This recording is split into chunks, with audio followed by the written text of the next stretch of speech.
Hey, what's up, Couch Potatoes? Welcome to the very first episode of Post Credits. I am Mike. This is my lovely wife, Patience, making her YouTube debut, so we're not going to make her talk too much, but she's going to talk a little bit with me. What this is going to be, guys, is where we just talk about what we are watching, and then we've got a great debut episode. We'll be to talk about spooky season, because a tradition that we have here in the month of October is my wife's not the craziest horror fan, but in the month of October, she says, I'll watch some scary movies in October, so it kind of made it a tradition where we watch as many scary movies as possible. In those months, we're going to kind of talk about all of the spooky season, or Fright Fest, I guess actually is what we call it.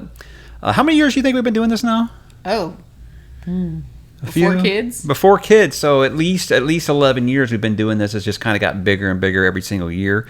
So we're going to kind of talk about the movies that we picked and just kind of talk about why and how our process really works. So we picked I guess 8 movies here for the grown folks, as we call it, because we have incorporated the kids into this now. But since they're very young, we're, I think my oldest, he's getting to the point where we're like, hey, you want to watch it, you got to pay for the loss of sleep, right? With these, I think we'll talk about first is, the first movie we have is Creep. Now, neither of us picked Creep. It was one of those things where we had it on our list for years. And after a while, we're like, okay, that's like our legacy pick. That goes straight to the top just to get off the list. Like last year, it was The Strangers, which we both really liked. Yeah. We both really liked The Strangers. So we're going to talk about the list here, and then we'll actually kind of give individual thoughts about each one of these later in different videos. But we're just going to kind of go through the list here and why we picked these. So the first one, and we picked 8, and we kind of took turns on what order we're going to watch them. And first, you picked Wreck from 2007. I kind of got exhausted with the found footage thing. You were kind of okay with it, right? I love it. Love it. I mean, I don't know if I go love. I think Grave Encounters was probably the last one that I liked, but we'll spoil you guys. We did already watch Wreck, and I did like it a lot. We watched Creep, and we watched Wreck. We're going to be watching Insidious tonight. I think Creep is found footage too. Yeah, I think they call it like a faux documentary or whatever. But yeah, I guess it falls on if it's not a major motion picture. Yeah, it's not really considered a found footage or a movie. I guess it does fall under found footage. So yeah, I guess you're right. So like I said, I felt like I was ready to love again. I'm ready to watch some found footage again. It's been long enough time's gone by. And then I picked Insidious, The Red Door. Now, I love the Insidious movies. James Wan is a great film director. I think Patrick Wilson's completely underrated. We both really liked them. The prequel we've been kind of okay on, but I think those main two we really liked. Now, obviously, Insidious is like the scariest first 15 seconds of a movie ever, right? On a school night, yes. It is the scariest on a school night. So we're excited to see kind of how that concludes. Now they got everybody back. So that was the one that I was the most excited for, and she actually admitted that she didn't pick that first because she knew I was going to pick it first. So yeah, I picked Wreck because I knew you are wary of found footage, but I knew I was setting you up to pick Insidious, so that was locked. All right, so what did you pick after Insidious? And then I picked Gollum, and am I saying it wrong? The Golem? The Golem. It's not. It doesn't have to do with Lord of the Rings here. I'm sticking with Gollum. Okay. Why'd you pick Golem? It's lore that I've been kind of interested in, and yeah, just that's we're talking about Judaism at school, and I was thinking of that lore and just the making a protector like that. Because I'll be honest, when I was putting these movies together, because what we do is I'll pick about 20 movies and we'll watch the trailers and we'll kind of narrow it down. And this is the one I almost didn't even put it on there because I thought historical horror, I guess you would call it. After The Witch, I thought you were going to be like, no, I'm not interested. And this was like, besides Insidious and Wreck, I think this was like the one you had the highest on your list, right? So yeah, I'll be interested to see how it goes because I feel like with horror, anytime something's called elevated horror, it's always hit or miss with me. That's why I think both of us were kind of hit or miss on A24. This is an independent film, so I don't know. It looked pretty cool in the trailer for me. Yeah, I think it has potential. I'm just really interested in seeing how the lore plays out. Yeah, making a now you said in the actual history or the actual like folklore that it isn't a little boy, right? It's actually like a grown man. From what I understand, yeah, it's a protector. So why would it be a small child? And that's what it showed on the preview. So from what I understand, that's not how it goes. But different. It's the Golem Origins, guys. There we go. Origins. They need to attach origins to it. I didn't know that one. Next up, I picked The Host. Now the host, this is just I've been saying lately, I feel like South Korea, I feel like they've been kicking the hell out of the United States when it comes to horror. They really, them in Japan make really, really scary stuff because they don't have the MPAA like we do to worry about. So they actually, hey, we're going to make scary stuff. You're going to get scared. You shouldn't watch it, you know? So the host is one that gets recommended a lot. Looks very Lovecrafty. Anytime you got like a big sea monster with tentacles, I'm going with Lovecraft. I got nothing out of the preview. Yeah, I felt like the trailer gave you nothing. The trailer, really, this is one I'm just going off of recommendations, just because the track record. Because like I said, South Korea has just been making great horror. So anything that's got, since they can't make good Lovecraft movies, I did like Color Out of Space, but they can't make good Lovecraft movies, and I'll take anybody like impersonating. It's like Nintendo won't make new Metroid games, but these ripoffs of Metroid have been really good. It's like, well, somebody's got to make them, right? So if someone's got to make good Lovecraft movies, I'm glad it is South Korea. Then we're going over to Peacock. You picked Sick. Now this is one I wasn't sure how I was going to feel about it, but I think you're going to watch some really scary ones. It's okay to have like some fun, because it looks like a little, it's very tongue-in-cheek, a little black humor, dark humor. Yeah, a little meta on everything. Obviously about the virus. It's during the virus, it shall not be named. And I've been like, I don't want to see anything about that. It's just, I don't want to think about it anymore. But the trailer looked really funny. It really did. It's written by Kevin Williamson. He wrote the Scream movies, so it's going to be a little meta. So I'm excited about that. But I like the parameters of the quarantine too. Was it like a cabin in the woods or a lake house? Lake house, and you're gonna be stuck in home anyway, so you might as well be stuck at this posh lake house or whatever lake house, vacation mode. I think something good with all these streaming services. You got a lot of horror movies that are going direct there. That I feel like they've got a better chance than they ever would have in a major theater release. So that one's kind of I don't know. That probably wouldn't have been the one that would have been the lowest on my list, but we take turns like this, so it isn't dominated by anybody. I went with the old one here, The Vanishing. This is from 1993, because apparently there is numerous movies called The Vanishing that I've learned about. Big Kiefer Sutherland fan, big Jeff Bridges fan. I think this is before Sandra Bullock was even really known, so she really is. She's the one who has gone missing. With this, I want to see Jeff Bridges play a bad guy. I don't know. He looks weird without just clean shaven to me now. He looks completely strange. But I don't know. I love Kiefer Sutherland. I love a good missing persons, kind of looking for missing persons, and it's really more of a, not necessarily is she alive as much as he just wants to know. I think about that. It's like I would just want to know if that person that went missing, if they're alive or not, or lay it to rest. You're never going to move on if you don't at least know. And this guy is basically like, hey, I'm the one who did it, and you've got to follow me on this journey if you want to know. Kind of almost like a Prisoners or a Lovely Bones kind of vibe out of it. But I didn't get Lovely Bones. You didn't get that? I didn't get Lovely Bones, no. Oh, Lovely Bones, that's a sad movie, man. That's a sad movie. That's sad. And that movie was sad. Yeah, I read the book before I had kids. I'd be a mess now. I probably couldn't read it now. I was a mess when So I don't know. Again, Kiefer Sutherland, anything he's in, I'll watch anything Jeff Bridges, I'll watch him. Is he not in the Attack movie? Because some people want to know what the end of the Attack movie is. Attack? I don't know what the movie's called. Desperation by Stephen King? Yes.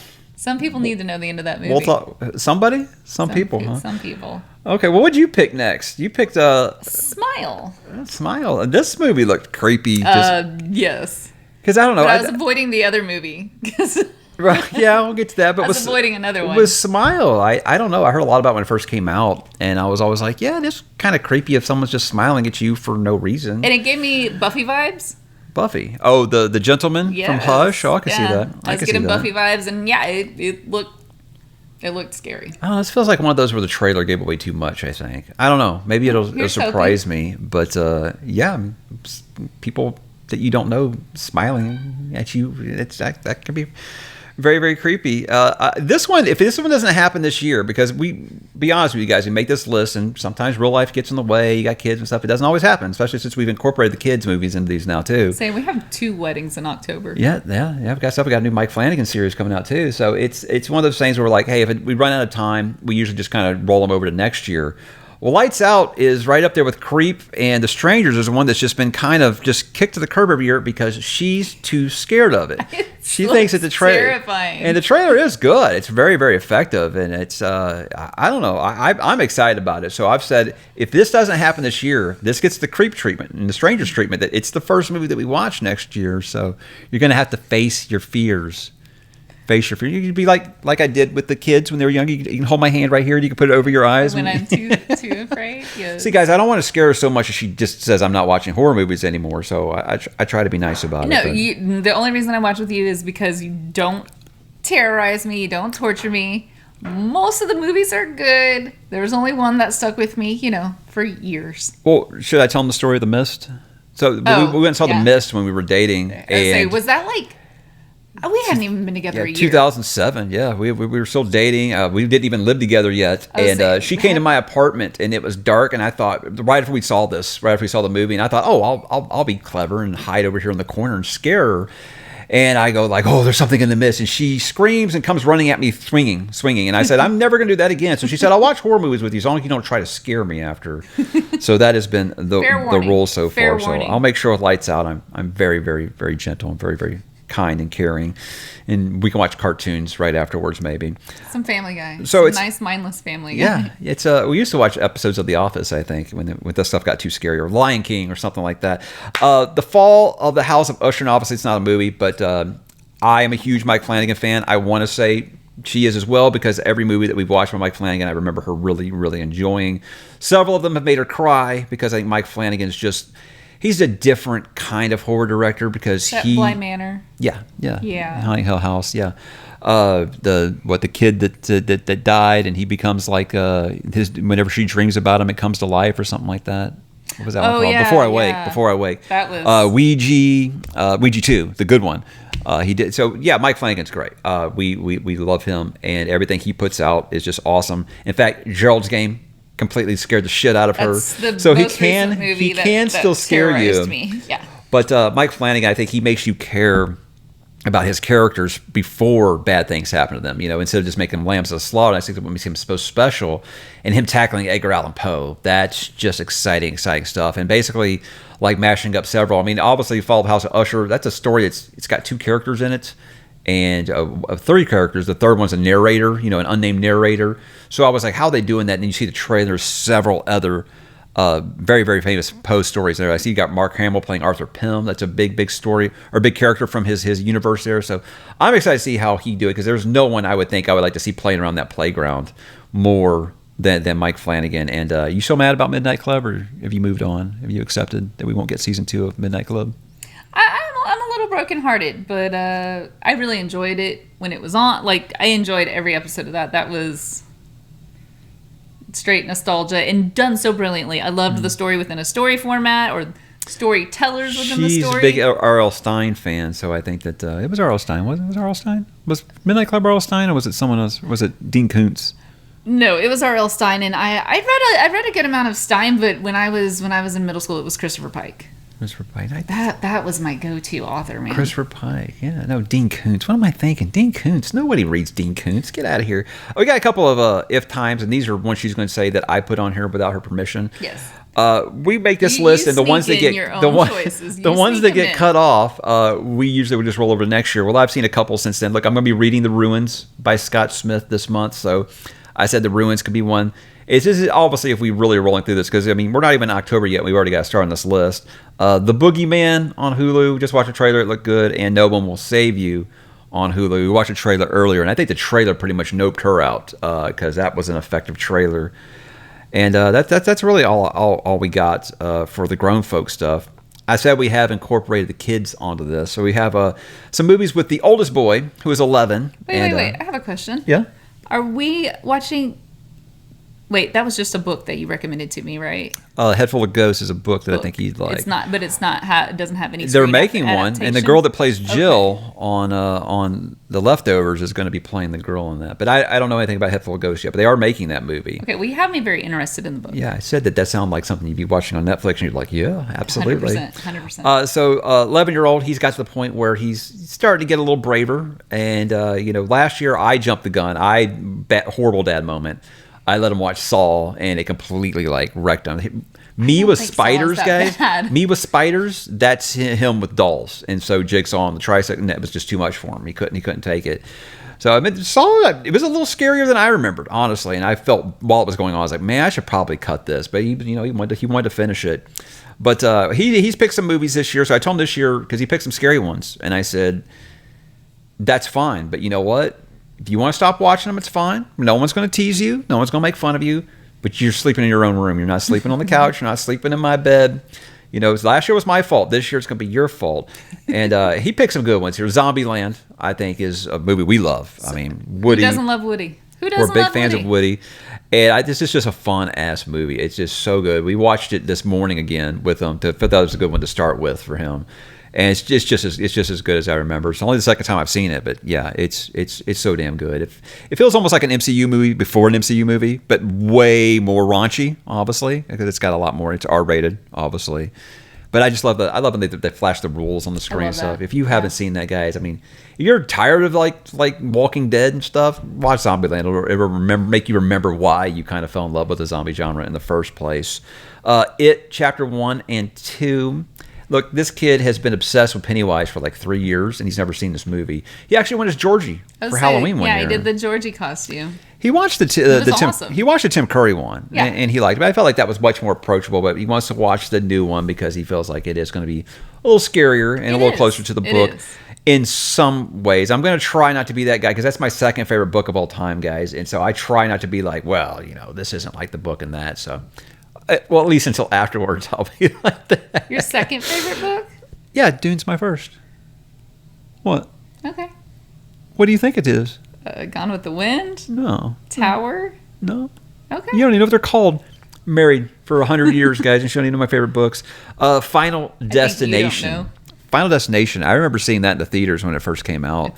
He's gonna love it. Yeah, and I think the part with I just love the idea of you can't cheat death. That's really cool. Like, hey, you were supposed to die there, you didn't. Well, it's just going to get you another way. That's always something cool. Tony Todd in that movie's so good. I love that guy's voice. Candyman, he's so good. But with that is, I remember there was before I was like, oh god, not more jump scares. I think this movie was one of the first I saw that really did jump scares effectively. That scene with the bus that I literally in the theater like jumped out of my chair when it happened. Do you remember it? I'm not remembering. Now remember? Okay, so it's been a long time for you. That's a franchise I feel like it's been hit or miss. Apparently it got really good again later. Yeah, kind of like Scream has. I'm hoping. I want to do that one last. So if he really likes it, we can go through it because. I wasn't impressed with 2. I heard 3 was awful, and then I kind of let it fall off my radar. But I heard the last one kind of 5 is supposed to be really brings good, everything back together, and I'm excited to see that. Lastly, for him, he really liked Sixth Sense. He watched that two years ago. He really, really liked it. I remember thinking for a minute there he'd actually figured out the twist. I was like, what? But he really liked it, so I told him that this movie, Signs, M. Night Shyamalan, Ding Dong, was one that hey, that's the same guy that made Sixth Sense. He's like, well, then I think I'm going to like it. So I think Signs is going to be great for him. But the thing is, like, he likes aliens too. Yeah, he's a little space junkie. And he was asking me a while back about what are crop circles. I was like, well, if you knew, you would solve a great mystery of the universe. But I've had a lot of people say they watched that when they were his age, and it scared the hell out of them. Like for a long time, like with the alien on the roof and stuff. So I don't know how he's going to do with it. I think he'll be all right. I feel like it's more of a twist movie than a scary movie. I don't think it's scary at all. Wait, an M. Night movie has a twist? Shocker. You're not. You don't say. We got a couple of if times with him. He picked The Shining, and I don't think he's going to like The Shining. I don't think he's ready for The Shining. Not because it's scary, just because it's a slow movie. It's a psychological horror. I don't feel like that's something he's into yet. But again, if we get all those out, and then Slither, he loves Guardians of the Galaxy, and I said, look, that's on our list. Yeah, the horror movie. But that's one that I think that he would enjoy because he does love Guardians of the Galaxy. He loves James Gunn's humor. So I think that he'll get that. And you've never seen Slither, so I was excited for you to see that. And it has a bunch of big names, and I don't even think I've ever heard of it. But it looks like the trailer looked like a sci-fi Saturday morning movie. Oh yeah. It leans into the camp, but it's good. It's got Nathan Fillion, who everybody loves. She doesn't know why everybody loves Nathan Fillion. I'm like, because you didn't love Firefly like I love Firefly. You just liked Jane when we watched Firefly. You didn't like Mal as much. I love Colonel Casey. Yeah. So I don't know. I'm excited for that because I feel like James Gunn's humor does click with you apparently, and I think you guys definitely should watch that if you haven't. Now we got a couple with the youngest boy. With him, just getting him to sit still on the couch for a minute is quite impressive. His biggest thing is he wants to watch Five Nights at Freddy's, guys. That's going to be like our Halloween movie. It's going to be on Peacock on the 27th. I think he's going to be too scared. I think so too, but you know what? He watches all this scary stuff on YouTube. He plays all these scary tablet games. So I feel like maybe he's just going to be a horror guy. I don't know. He actually laughs at stuff. We're like, oh, that's going to scare him. He starts laughing. No, he just overwhelmed reaction. he loves Five Nights at Freddy's, like the game. He loves everything about it. So we're like, okay, look, we'll watch it. And again, if you want to stop, you can at any time. I just feel like Blumhouse, I feel like he knows where his who's going to be writing his checks, and he knows I shouldn't scare these kids so much that they don't want to see, you know, Five Nights at Freddy's Part 2. You know, so there we go. They're throwing tempers up there right now while we're doing this. Scooby-Doo, the 2002 one, the movie where Matthew Lillard proved that he was born to play Shaggy. I think that'd be great for him. He's in like a big dog kick right now too. So Scooby snacks, and he's gonna love it. Oh, the other day he was like going roo. So I think he'll be pretty good with that. And then Little Monsters. That's the last one. Little Monsters. Can't wait to see that again. Fred Savage.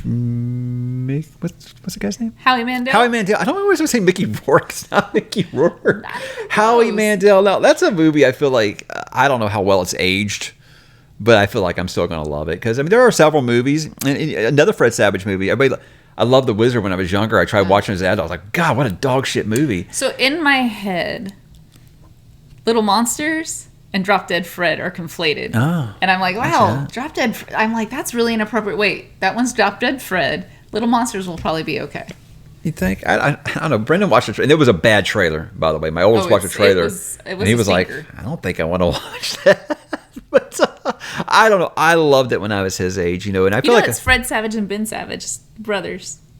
Is Ben Savage on that too? Yeah, he gets like kidnapped, and I think Fred has to go save him. I know it was his actual. His real, yeah. His brother was on Boy Meets World, right? Maybe. Yeah, I didn't watch that one. I watched Wonder Years like every episode. Yes. No, that's and this does have Daniel Stern. David Stern. Daniel Stern was the NBA. Which one was the NBA commissioner and one was from Home Alone? Honey, the one that was with Home Alone, but he actually narrated Wonder Years, so it's a nice little hat tip there that they're both in that.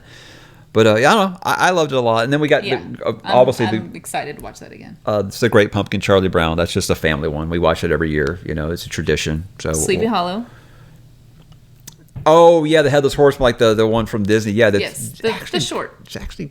It's pretty scary. Yeah. It really is. For time period, that's back when we weren't afraid to scare children. You know, so don't show them Saw. You know, and you won't scare your children too much. But that's what we got, guys. We plan to kind of resume this, and we'll be doing short, just like quick thoughts about everything that we watch. So we'll probably be doing our little thoughts on Creep and Wreck.